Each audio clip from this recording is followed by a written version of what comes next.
कल पिछली बार अपन देख रहे थे जनरल स्टडीज में गांधी जी के आंदोलन के बारे में, उसमें बैकग्राउंड में बेसिक जो थोड़ा लंबा हो गया था, और फटाफट अपन देख लेते हैं महात्मा गांधी का जो मूवमेंट है ना, गांधीयन मूवमेंट, उनके बारे में। उसके बाद अपन देखेंगे जवाहरलाल नेहरू का व्यूज़ ऑन जॉइंट फैमिली।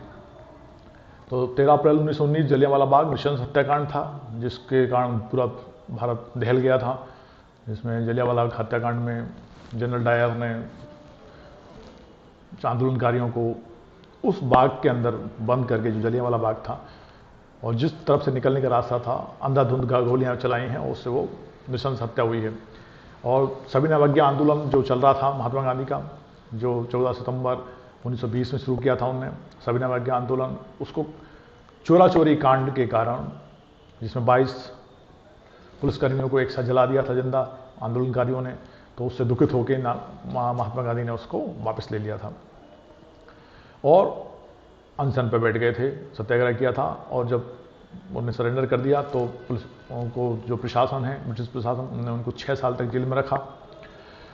तो उसने सक्रिय जो उनकी राजनीति थी, उससे उन्होंने संन्यास ले लिया, और संन्यास लेके वो होता ना, सूत काटना और हैंडलूम के वस्त्रों का निर्माण करना, और ताकि भारतीयों को काम मिल सके और स्वदेशी को अपनाया जा सके, स्वदेशी के आधार पे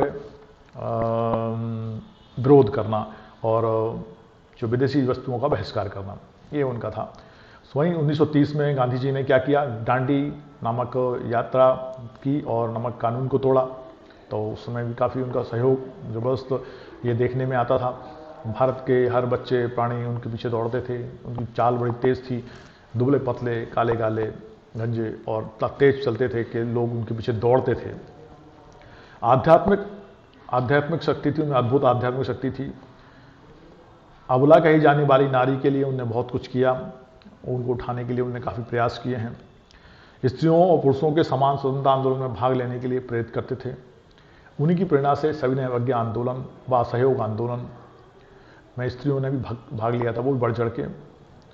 गांधी जी जो थे ना, वो दहेज प्रथा, बाल विवाह, छुआछूत प्रथा के घोर विरोधी थे। उन्होंने अंतरजातीय विवाह पर बल दिया था। अंतरजातीय विवाह मतलब एक जाति से दूसरी जाति में विवाह हो सके, जिसका आज भी हम विरोध करते हैं, और आज भी हमारा समाज विरोध पर उतरा हुआ है। बल्कि दो प्रेम करने वालों को भी नहीं मिलने देते हैं जो वास्तव में प्रेम करते हैं। तो अंतरजातीय विवाह की बात उन्होंने तभी कर ली थी। 15 अगस्त 1947 को भारत ब्रिटिश शासन की गुलामी से स्वतंत्रता दिला दी थी, स्वतंत्रता मिल गई थी।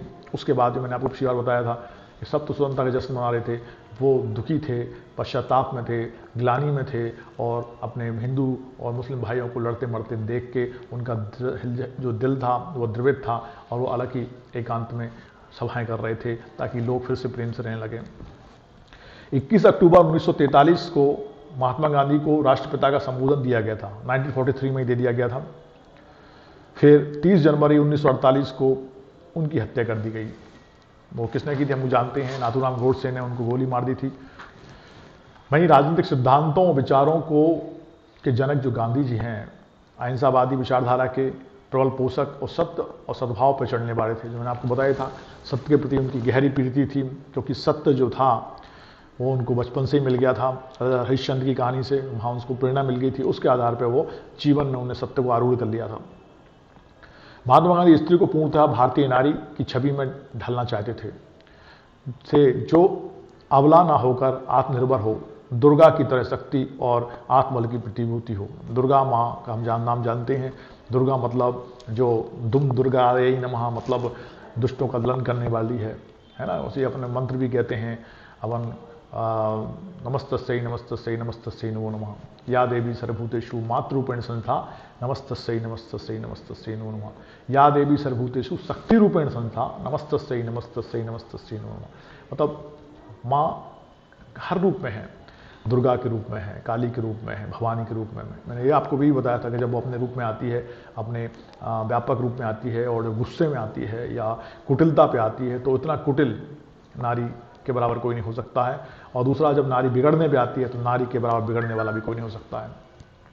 ठीक है। अब उन्होंने अस्पृश्यता को हिंदू धर्म का सबसे बड़ा कलंक माना है। अस्पृश्यता माने समझते हैं, अस्पृश्यता माने भेदभाव, छुआछूत। कि ये नीची जाति का है, ये ऊंची जाति का है, जिसको आर्टिकल 17 के माध्यम से हमेशा के लिए समाप्त कर दिया गया।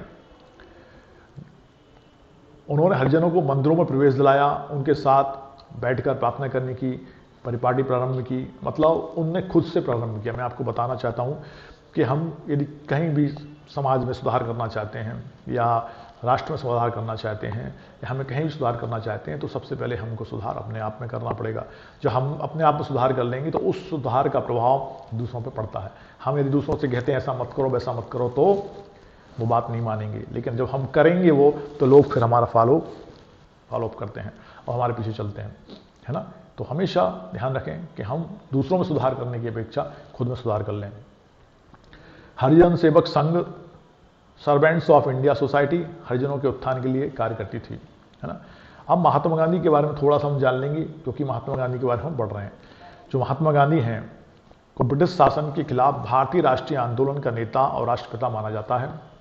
इनका पूरा नाम मोहनदास करमचंद गांधी है। जन्म 2 अक्टूबर 1869 को गुजरात के पोरबंदर नामक स्थान पर हुआ था। इनके पिता का नाम करमचंद गांधी था और माता का नाम पुतलीबाई था, हम सब जानते ही हैं। करमचंद गांधी की चौथी पत्नी थी जो पुतलीबाई थी, ये इनकी चौथी पत्नी थी। जब उनकी तब उनसे जन्म हुआ था मोहनदास करमचंद गांधी का, है ना। और महात्मा गांधी की पत्नी का नाम है कस्तूरबा गांधी।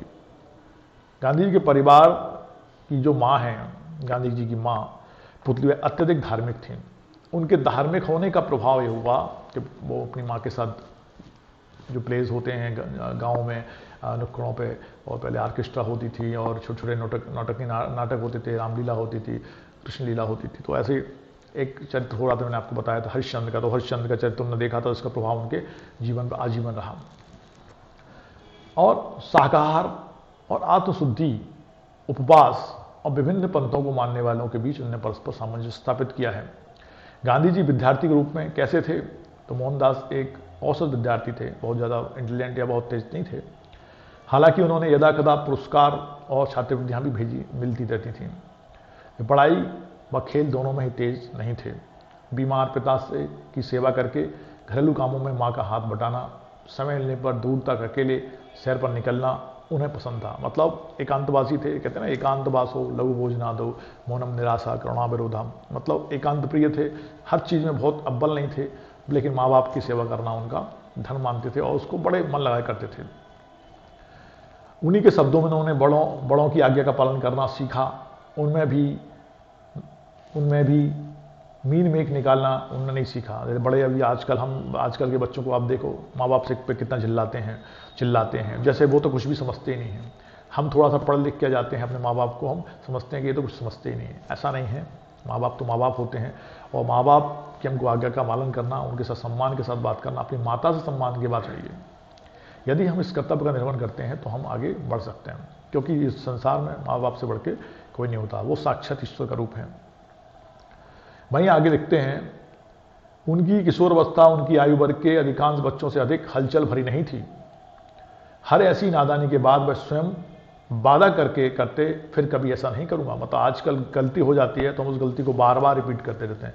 यदि उनसे कोई गलती हो जाती थी तो उस गलती को सुधारने के लिए कोशिश करते थे और अंदर से संकल्प करते थे अपने आप से कि आगे से मैं ऐसी गलती नहीं करूंगा।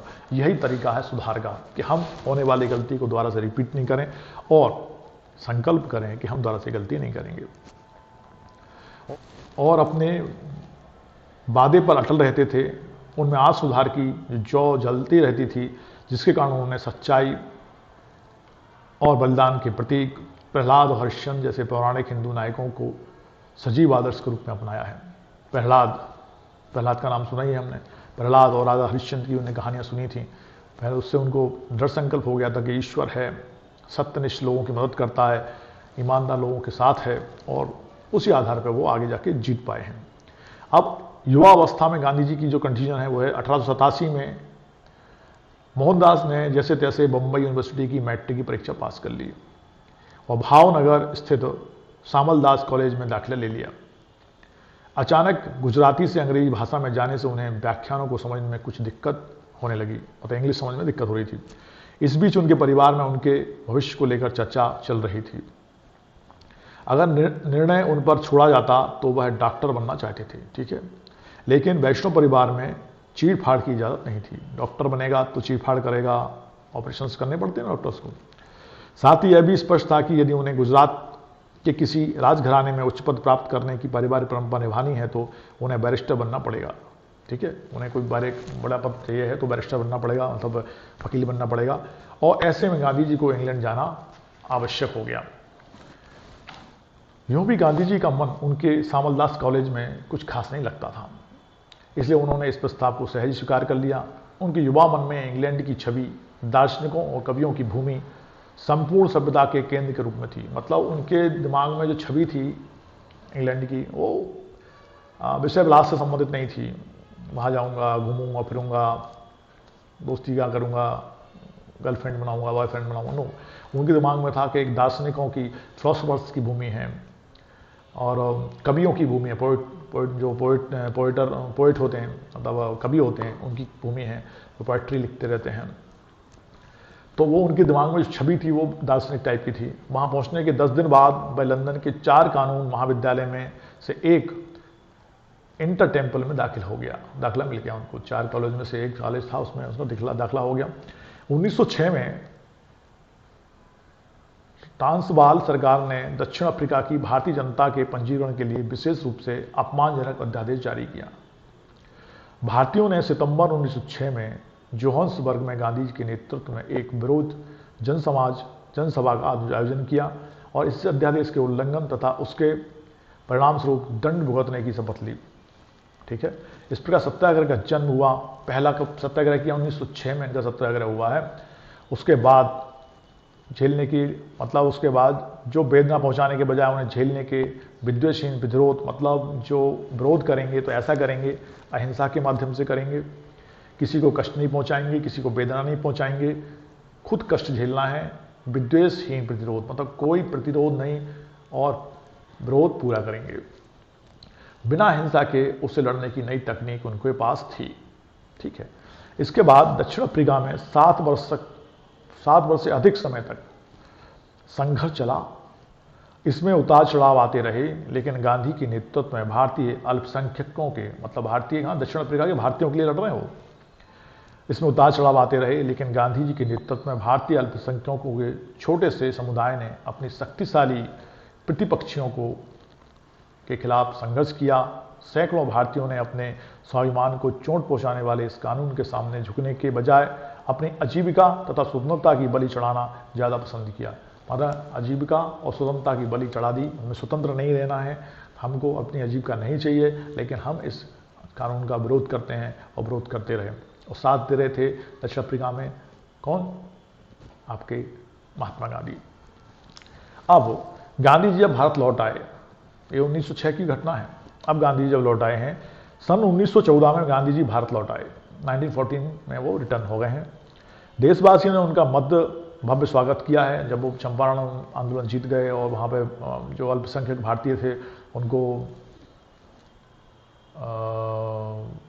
जीत मिली है और उनको अधिकारों का हनन रुक गया है और अधिकार मिले हैं, और उन्हें महात्मा पुकारना शुरू कर दिया। जब वो आए लौट के 1914 में, तो उनका भव्य स्वागत किया भारतीयों ने और महात्मा कहना शुरू कर दिया। उन्होंने अगले 4 वर्ष भारतीय स्थिति का अध्ययन किया। अब आए हैं तो भारतीय स्थिति के बारे में उतनी जानकारी नहीं थी उनको, तो फिर उन्होंने भारतीय स्थिति का अध्ययन करने के लिए 4 वर्ष लगा दिए, 1914 से 1919 तक। और उस दौरान में वो भारत का पूरा भ्रमण किया है। उन्होंने बताया था आपको पिछली बार, भारत भ्रमण पर जब निकले हैं उन्होंने देखा है कि भारतीयों की स्थिति तो बहुत ही दयनीय हो गई है। गरीब हैं, कपड़े नहीं हैं पहनने के लिए, रहने के लिए घर नहीं है, खाने के लिए भोजन नहीं है, काम नहीं है करने के लिए। तो फिर महात्मा गांधी ने अपने वस्त्र जो बैरिस्टर के थे उतार के फेंक दिए हैं और एक कॉफीन, एक धोती उन्हें पहनना शुरू कर दिया है। फरवरी 1919 में अंग्रेजों ने नए कानून पर, जिसके तहत किसी भी व्यक्ति को बिना मुकदमा चलाए जेल में भेजने का प्रावधान था, उन्होंने अंग्रेजों का विरोध किया। काला कानून जिसे कहते हैं, वो काला कानून के विरुद्ध उन्होंने विरोध शुरू कर दिया है, जिसमें बिना व्यक्ति को मुकदमा चलाए बंद कर देते थे। गांधी जी ने सत्याग्रह आंदोलन की घोषणा कर दी। इसके परिणामस्वरूप एक ऐसा राजनीतिक भूचाल आया जिसने 1919 के वसंत में समूचे उपमहाद्वीप को झकझोर दिया। इस सफलता से प्रेरणा लेकर, मतलब जो सफलता मिली उसमें उनको सत्याग्रह करने से, उससे राजनीति में भूचाल आ गया कि भाई वाह, ऐसा भी होता है कि बिना प्रतिकार के, मौन धारण करके या भोजन त्याग के चुपचाप बैठ के प्रतिरोध कर सकता है कोई, और प्रतिरोध करने के माध्यम से पूरा राजनीतिक माहौल बदल दिया। ये तो नया स्टाइल था, नया तरीका था, जिसमें हम हथियार नहीं उठाएंगे, जिसमें हम किसी को मारेंगे पीटेंगे नहीं, बल्कि मारने पीटने और विरोधी पक्ष को हम अपने आत्मबल से झुकाएंगे। वो अत्याचार करना चाहते हैं तो अत्याचार कर लें। इस सफलता से प्रेरणा लेकर महात्मा गांधी ने भारतीय स्वतंत्रता के लिए किए जाने वाले अन्य अभियानों में सत्याग्रह और अहिंसा के विरोध जारी रखे, जैसे कि असहयोग आंदोलन मैंने आपको बताया था 1942, वहीं नागरिक अवज्ञा आंदोलन था, दांडी मार्च था, भारत छोड़ो आंदोलन है। गांधी जी के इन सारे प्रयासों से भारत को 15 अगस्त 1947 को स्वतंत्रता मिल गई। ऐसा कहना चाहिए कि उनके प्रयासों से मिल गई। इसका मतलब क्या है? पूरे भारतीयों के प्रयासों से स्वतंत्रता मिल गई। यदि भारतीय उनके साथ ना देते, भारतीय उनके पीछे न चलते, उनको अपना राजनेता ना मान लेते, दिल से उनसे ना जुड़ते, तो क्या भारत आज़ाद हो सकता था एक व्यक्ति से? नहीं, वो एक व्यक्ति को भी मार देते, लेकिन वो जानते थे कि इस व्यक्ति के आत्मबल के कारण पूरा भारत इनके पीछे है, और पूरा भारत मतलब एक बड़ी भीड़, मतलब एक बड़ा समुदाय पाना आसान नहीं था। यदि उसको ही मार देंगे तो राज्य किस पे करेंगे? इसलिए वहीं अब आगे देखते हैं हम। मोहनदास करमचंद गांधी भारत एवं भारतीय स्वतंत्रता आंदोलन के एक प्रमुख राजनीतिक एवं आध्यात्मिक नेता थे। आप तो राजनीतिक तो थे ही, क्योंकि राजनीति में उनका दखल हो गया था। दखल इसलिए था क्योंकि प्रशासनिक व्यवस्थाओं में वो जैसे कि जो गलत हैं उनका विरोध करते थे, उनकी सलाह ली जाती थी। और वहीं आध्यात्मिक इसलिए थे क्योंकि रघुपति राघव राजा राम, पतित पावन सीताराम आश्रम में वो रहते थे, उनके साथ में रहने वाले साधक उनको देखते थे, और इतने बड़े आत्मता के धनी थे कि एक बार उनको गालियों से भरा हुआ लेटर उनके पास आया। वो उनका सेवक पढ़ता था, भाई पढ़ता, उसने कहा कि महाराज, मतलब महात्मा गांधी जी, ये तो सारा का सारा गालियों से भरा हुआ है, ये तो मैं फेंक देता हूँ कचड़े में। तो कहते रुको जरा, भाई मत फेंको। तो कहते हैं क्यों? अरे इसमें 2 आलपिन लगी है, पिन लगी है, उसको तो निकाल लो, ये काम की वस्तु है, बाकी सब कचड़े में फेंक दो। सोचिए जरा, बुराई में भी अच्छाई निकालने का हुनर था उनमें। यदि कुछ गलत हो रहा है तो उसको सही कैसे किया जाए, वो उनकी सोच थी। सुबह जल्दी उठना, मॉर्निंग वॉक पे जाना, आध्यात्मिक अपना ध्यान भजन करना, आत्मबल के हिसाब से रहना, उतना खाना, उतना सोना, सब कुछ लिमिटेड था। और सब कुछ लिमिटेड होने के बाद भी उनका आत्मबल इतना पावरफुल था कि वो अंग्रेज सरकार को हिला दिया।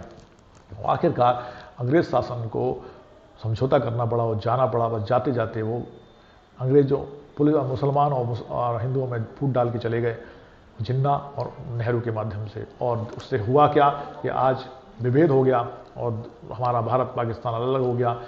मुसलमानों और हिंदुओं के बीच में अच्छी कट्टरता हो गई, और आज भी वो उसको निभा रहे हैं बढ़िया से। उसका हम एग्जाम्पल देखते ही रहते हैं। आगे देखते हैं। राजनीतिक एवं सामाजिक प्रगति की प्राप्ति हेतु अपने अहिंसक विरोध के सिद्धांत के लिए उन्होंने अंतर्राष्ट्रीय ख्याति प्राप्त हुई।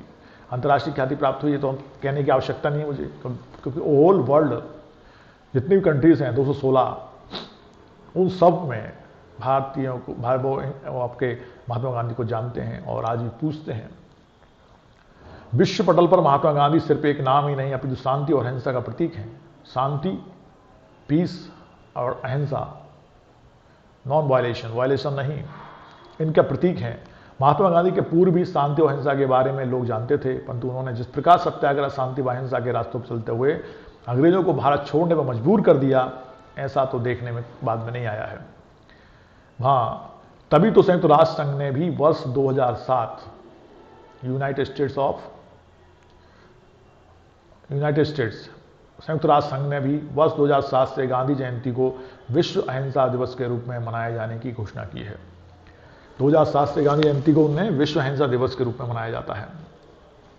गांधी जी के बारे में प्रख्यात वैज्ञानिक आइंस्टीन ने कहा था, 1000 साल बाद आने वाली नस्लें इस बात पर मुश्किल से विश्वास करेंगी कि हाड़ मांस से बना ऐसा कोई इंसान भी धरती पर कभी आया था। कौन कह रहा है? साइंटिस्ट आइंस्टीन कह रहे हैं, जो लाए थे E = mc² का फार्मूला। ऊर्जा का हनन नहीं होता, वो किसी न किसी रूप में पृथ्वी पर रहती है। इस सिद्धांत को उन्होंने खोजा था। तो उनने क्या कहा महात्मा गांधी के बारे में, 1000 साल बाद आने वाली नस्लें जो हमारी होंगी वो इस बात पर मुश्किल से विश्वास करेंगी कि हाड़ मांस से बना ऐसा कोई इंसान धरती पर कभी आया था। मतलब वो हाड़ मांस के इंसान में इतनी शक्ति थी कि उसने अंग्रेज बड़े प्रशासन को हिला दिया, उसकी जो जड़ें हैं हिला दी और आत्मबल से उनको भगाने में वो सक्षम रहा। गांधी जी ने असहयोग, अहिंसा तथा शांतिपूर्ण प्रतिकार को अंग्रेजों के खिलाफ शस्त्र के रूप में उपयोग किया था। शस्त्र उनका क्या था? अहिंसा, असहयोग और शांतिपूर्ण तरीके से प्रतिकार। दिसंबर 1921 में गांधी जी जो भारतीय राष्ट्रीय कांग्रेस का कार्यकारी अधिकारी नियुक्त किया गया था। कब? दिसंबर 1921 में गांधी जी को भारतीय राष्ट्रीय कांग्रेस का कार्यकारी अधिकारी नियुक्त किया गया था। गांधी जी सक्रिय राजनीति से दूर ही रहे। वो तो आपने देख ही लिया, सक्रिय राजनीति जब भारत आज़ाद हो गया तो वो ना तो प्रधानमंत्री बने हैं, ना राष्ट्रपति बने हैं, ना कोई मंत्री पद उन्होंने लिया है, ना किसी कैबिनेट में वो बैठे हैं। मतलब जो सक्रिय राजनीति है उससे दूर रहे हैं। उनकी राजनीति सिर्फ किस लिए की थी? भारत को अंग्रेजों से मुक्त कराने के लिए। ठीक है। 1920 की अधिकांश अवधि तक वे स्वराज्य पार्टी और इंडियन नेशनल कांग्रेस के बीच खाई को पाटने में लगे रहे। किस किस को? स्वराज पार्टी और इंडियन नेशनल कांग्रेस के बीच में जो खाई थी, वो दो पार्टियों के बीच में जो खाई हो गई थी उसको पाटने की कोशिश करते रहे, क्योंकि वो विभेद जो था वो बढ़ते बढ़ते इतना बड़ा है कि वो हिंदू और मुस्लिम के रूप में और बाद में पाकिस्तान और भारत के रूप में परिणत हुआ है। द्वितीय विश्व युद्ध 1939, सेकेंड वर्ल्ड वार 1939 में छिड़ने वाली नाजी जर्मनी आक्रमण पोलैंड प्रारंभ में गांधी जी ने अंग्रेजों के प्रयासों को अहिंसात्मक नैतिक सहयोग देने का पक्ष लिया था। ये फर्स्ट टाइम था जब उन्होंने अंग्रेजों का पक्ष लिया था। अपनी मांग को अंग्रेजों को भारत छोड़ो, क्विट इंडिया नामक एक विरोध देकर तीव्र कर दिया। अब अंग्रेज भारत छोड़ें और भारत छोड़ने का समय आ गया है, ऐसा उन्हें नारा दिया। और 30 जनवरी 1948 गांधी जी की हत्या कर दी गई, जब भारत स्वतंत्र हो गया 15 अगस्त 1947 में। उसके बाद भी वो समाज सुधार के लिए और शांति के लिए सभाएं करते रहे। उन सभाओं से क्रुद्ध हो गए लोगों ने, क्योंकि यार तो अभी भी शांति करना चाहता है, अभी समझ में नहीं आ रही इसको, भारत आज़ाद हो गया अब तो, और पाकिस्तान बन ही गया है, हिंदुस्तान बन ही गया है, हिंदू हिंदुस्तान में रहें, मुस्लिम पाकिस्तान में रहें और आपस में लड़े मरें, तो उससे राजनीतिक रोटी सेकने में मजा आएगा। वो ऐसा उसका विरोध कर रहे थे कि हिंदू मुस्लिम के भाई हैं, मुस्लिम हिंदू के भाई हैं, ऐसा वो समझाने की कोशिश कर रहे थे। तो लोगों की सटक गई से मतलब है नाथूराम से गोडसे जैसे लोग इसको अपने समाज के विकास के लिए गलत मान के उनको गोली मार दी, जो कि ठीक नहीं था। एक महात्मा को गोली मार दी गई और महात्मा ने मरते मरते कहा हे राम, मतलब उनके अंतिम जो शब्द थे वो थे हे राम। 1915 ईस्वी में अंग्रेज सरकार ने केसरे हिंद की उपाधि से महात्मा गांधी को सम्मानित किया है। 1915 में केसरे हिंद की। गांधी ने प्रथम विश्व युद्ध के समय लोगों को सेना में भर्ती होने के लिए प्रोत्साहित किया, इसलिए लोगों ने उन्हें भर्ती करवाने वाला सार्जेंट कहने लगे थे। मतलब अपने हिंदुस्तानियों को अंग्रेज सेना में भर्ती करवाया है, क्योंकि द्वितीय विश्व युद्ध हो गया था तो पहली बार उन्होंने उनको प्रेरित किया है, तो लोग उनको क्या कहने लगे थे? भर्ती कराने वाला सार्जेंट। वहीं 1916 ईस्वी में गांधी जी ने अहमदाबाद के करीब साबरमती आश्रम की स्थापना की, 1916 में। ठीक है। 1915 में क्या किया उन्होंने? अंग्रेज सरकार ने केसर हिंद की उपाधि दी है। 1916 में गांधी जी ने अहमदाबाद के करीब साबरमती आश्रम की स्थापना की है। और बिहार के एक किसान नेता राजकुमार ने गांधी जी को चंपारण आने को प्रेरित किया। बिहार का एक किसान नेता था, उसने गांधी जी को चंपारण आने को प्रेरित किया था। गांधी जी ने सत्याग्रह का सर्वप्रथम प्रयोग दक्षिण अफ्रीका में किया, जो 1906 में मैंने आपको बताया था। भारत में सत्याग्रह का पहला प्रयोग 1917 ईस्वी में चंपारण में किया गया, और भारत में पहला प्रयोग कब हुआ है? 1917 में, और सबसे पहला हुआ दक्षिण अफ्रीका में। चंपारण विद्रोह के कारण अंग्रेजों को 3 कठिया प्रथा को समाप्त करना पड़ा। मतलब 4 भाग करने में से 3 भाग वो कर लेते थे, तो वो 3 कठिया प्रथा को समाप्त करवाया। अहमदाबाद सत्याग्रह गांधी जी ने भारतीय मिल मालिक और गैर सरकारी कर्मचारियों ने विरोध किया था। अहमदाबाद में सत्याग्रह किया था गांधी जी ने, इसके लिए मिल मालिक और गैर सरकारी कर्मचारियों के, गैर सरकारी जो कर्मचारी थे उनको सहायता पहुंचाने के लिए, उनको सफलता दिलाने के लिए, उन पर हो रहे अत्याचार और उनके साथ हो रहे विद्वेषपूर्ण व्यवहार को समाप्त करने के लिए उन्हें सत्याग्रह किया था। गांधी जी ने 1918 ईस्वी में गुजरात के खेड़ा जिले में कर नहीं कर नहीं आंदोलन चलाया, मतलब कर नहीं देंगे ऐसा आंदोलन चलाया था 1918 में गुजरात के खेड़ा जिले में। 19 मार्च 1919 को रॉलेट एक्ट लागू किया गया, जिसको काला कानून कहते हैं। इसके अनुसार किसी भी संदेहास्पद व्यक्ति को बिना मुकदमा चलाए गिरफ्तार किया जा सकता था, परंतु उसका विरोध ना कोई अपील, ना कोई दलील, ना कोई वकील, मतलब ना कोई ना कोई अपील, ना कोई वकील, ना कोई दलील। ये कानून था रॉलेट एक्ट, जिसे काला कानून कहा गया था। और गांधी ने इस कानून के विरोध में 6 अप्रैल 1919 को देशव्यापी हड़ताल करवाई थी। इस कानून का भी विरोध किया था महात्मा गांधी ने, रॉलेट एक्ट का। जलियांवाला बाग हत्याकांड के विरोध में महात्मा गांधी ने केसर हिंद की उपाधि को वापस लौटा दिया। जमनालाल बजाज ने राय बहादुर की उपाधि एवं रविंद्रनाथ टैगोर ने सर की उपाधि वापस कर दी थी। महात्मा गांधी जब देखा कि 1919 में जलियांवाला बाग हत्याकांड हुआ है, तो महात्मा गांधी ने अपनी जो केसर हिंद की उपाधि वापस कर दी। जमनालाल बजाज के पास राय बहादुर की उपाधि थी, वो वापस कर दी, और रविन्द्रनाथ टैगोर के पास सर की उपाधि थी, उसको उन्हें वापस कर दिया अंग्रेजों को, हमें नहीं चाहिए। कांग्रेस ने जलियांवाला बाग हत्याकांड की जांच के लिए मदन मोहन मालवीय के नेतृत्व में एक आयोग नियुक्त किया। इसके अन्य सदस्यों में मोतीलाल नेहरू और गांधी जी भी थे। रॉलेट एक्ट, जलियांवाला बाग कांड और खिलाफत आंदोलन के उत्तर में गांधी जी ने 1 अगस्त 1920 को, मतलब जो जलियांवाला हत्याकांड और खिलाफत आंदोलन किया था, रॉलेट एक्ट और जलियांवाला हत्याकांड के विरोध में महात्मा गांधी ने 1 अगस्त 1920 को असहयोग आंदोलन प्रारंभ कर दिया था। असहयोग आंदोलन की पुष्टि भारतीय राष्ट्रीय कांग्रेस ने दिसंबर 1920 के नागपुर अधिवेशन में की। 5 फरवरी 1922 को गोरखपुर जिले के चोरा चोरी नामक स्थान पर असहयोग आंदोलनकारियों ने क्रोध में आकर थाने में आग लगा दी, जिससे एक थानेदार एवं 21 सिपाहियों की जल के मौत हो गई थी, जिसके कारण गांधी ने आंदोलन को वहीं रोक दिया।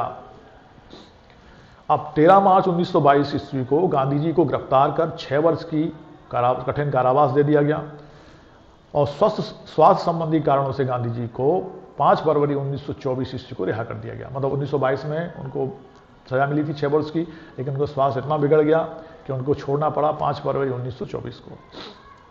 12 मार्च 1930 को गांधी जी ने अपने 78 समर्थकों के साथ दांडी के लिए प्रस्थान किया। 78 समर्थक थे, जिनको लेकर 12 मार्च 1930 को वो उन्होंने प्रस्थान किया दांडी के लिए, और दांडी मार्च जाके उन्होंने नमक कानून को तोड़ा है। सुभाष चंद्र बोस ने गांधी जी के नमक सत्याग्रह की तुलना नेपोलियन के पेरिस यात्रा से की थी। नेपोलियन ने पेरिस की यात्रा की थी, उसके जैसी उसको बताया है सुभाष चंद्र बोस ने। सुभाष चंद्र बोस कौन है? सुभाष चंद्र बोस को तो आप जानते होंगे, आजाद हिंद फौज ने निर्माण किया था। 8 मार्च 1931 को 8 मार्च 1931 को गांधी जी इरविन पैक्ट हुआ। इसके बाद गांधी जी ने सविनय अवज्ञा आंदोलन से स्थगित कर दिया, और गांधी जी इरविन समझौता दिल्ली समझौता के नाम से भी जाना जाता है। और जो गांधी जी का इरविन समझौता है वो दिल्ली समझौते के नाम से भी जाना जाता है। इसका दूसरा गोलमेज सम्मेलन 7 सितंबर 1931 ईस्वी को हुआ। महात्मा गांधी ने कांग्रेस के प्रतिनिधि के रूप में इसमें भाग लिया है, ठीक है, परंतु यह सम्मेलन असफल रहा। और यह सम्मेलन असफल क्यों रहा? क्योंकि प्रथम गोलमेज सम्मेलन 12 नवंबर 1930 है, और तृतीय गोलमेज सम्मेलन 17 नवंबर 1932 है। ये था दूसरा, जो था 7 सितंबर 1931। अब दूसरे गोलमेज सम्मेलन की असफलता के बाद गांधी जी ने 3 जनवरी 1932 ईस्वी पुनः सविनय अवज्ञा आंदोलन प्रारंभ कर दिया, और सविनय अवज्ञा आंदोलन अंतिम रूप से 7 अप्रैल 1934 को वापस ले लिया गया। ये क्या करते थे, जो आंदोलन करते थे सविनय अवज्ञा आंदोलन या असहयोग आंदोलन, उसमें इनको वापस क्यों ले लेते थे? क्योंकि कोई घटनाक्रम ऐसा हो जाता था जो हिंसात्मक होता था। इनका सिद्धांत था सत्य पर चलने का और अहिंसा से जीतने का, सत्यनिष्ठता का। तो वो वहाँ पे गड़बड़ हो जाती थी, तो उनको दुख होता था, खेद होता था, और पश्चाताप में वो उसको बंद कर देते थे। वहीं गांधी जी ने 17 अक्टूबर 1940 ईस्वी को पावनार में व्यक्तिगत सत्याग्रह आंदोलन शुरू किया। इस आंदोलन के प्रथम सत्याग्रही विनोबा भावे, दूसरे सत्याग्रही जवाहरलाल नेहरू, और तीसरे सत्याग्रही ब्रह्मदत्त थे। इस आंदोलन को दिल्ली चलो आंदोलन भी कहा गया। वर्धा 1942 ईस्वी में कांग्रेस ने अंग्रेजों भारत छोड़ो प्रस्ताव पारित कर दिया, और 7 अगस्त 1942 ईस्वी को कांग्रेस की बैठक मुंबई के ऐतिहासिक गवालिया टैंक में हुई।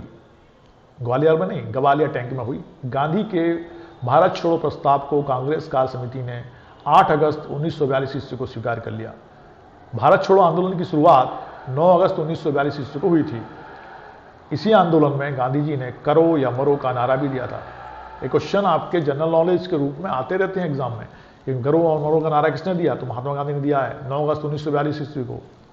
9 अगस्त 1942 ईस्वी को सवेरे ही गांधी जी एवं कांग्रेस के अन्य सभी महत्वपूर्ण नेता गिरफ्तार कर लिए गए। गांधी जी को पूना के आगा खां महल में तथा कांग्रेस कार्यकारिणी के अन्य सदस्यों को अहमदनगर के दुर्ग में रखा गया था। 9 मई 1944 ईस्वी को गांधी जी को जेल में से छोड़ दिया गया। हम जानते हैं कि कुल मिला के लास्ट में 15 अगस्त 1947 को भारत आज़ाद हो गया और इस तरह गांधी जी का योगदान जीवन पर्यंत 1906 से लेके 1947 तक और फिर 30 जनवरी 1948 में तो गोली मार दी, तब तक लगातार वो संघर्ष करते रहे हैं और जो उनका गांधीयन मूवमेंट है जारी रहा है, देश हित में, समाज हित में, महिलाओं के हित में और राष्ट्र के हित में रहा है। और पूरा जीवन उन्होंने एक महात्मा की तरह जिया और महात्मा की तरह वो मर गए। मरते समय उन्हें किसी को श्राप नहीं दिया, सिर्फ कहा हे राम। तो दोस्तों आज का सेशन अपना सही समाप्त होता है। कल अपन देखेंगे Nehru's views on joint family. ठीक है, मिलते हैं कल। Good day.